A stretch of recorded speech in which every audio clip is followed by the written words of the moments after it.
Når vi er gravide, så kan det nogle gange godt være lidt svært at være i egen krop.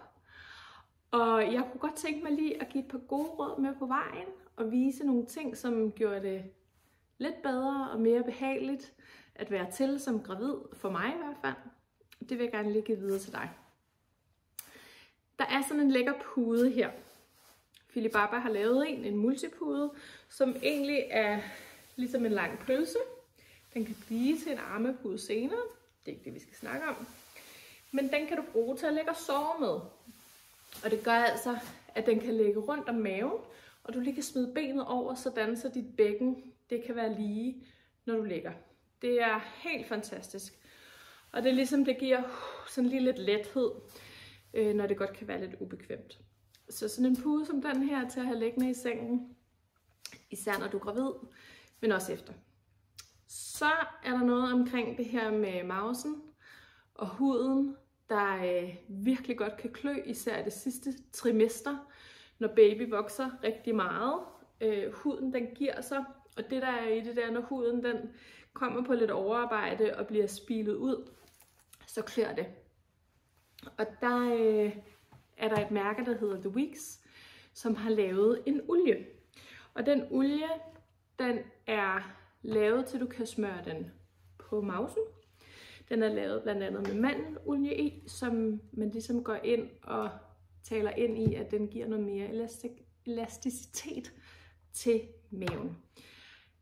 Hvor meget det virker og hvor lidt, det ved jeg ikke. Men for mig, der var det lindrende for det her lidt ubehag i huden. Det kløede og kunne godt gøre lidt ondt, og det virkede rigtig godt.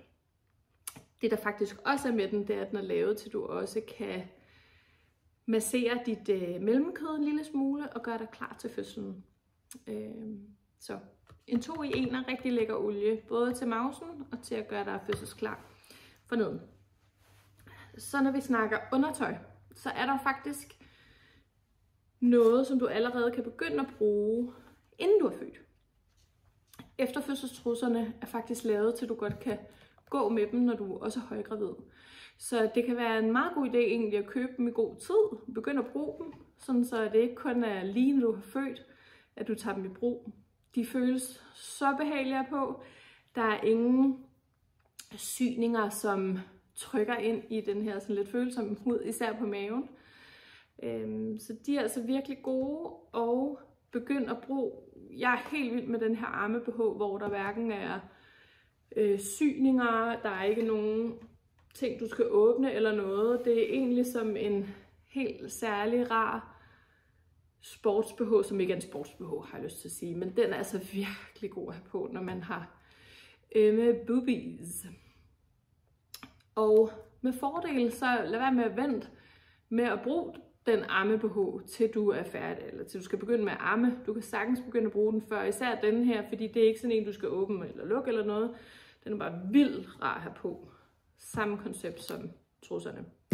Så det har været mega nice for mig. Det gjorde det altså lidt mere behageligt at være til, fordi der ikke var noget, der strammede. Der var ikke noget, der kløede og gjorde lidt ondt, og man kunne ligge og sove og tage sig en lur og lige give en lille pause til det lidt udfordrede bækken, når man har denne her mause, man går rundt med, og det hele er lidt svært at nå.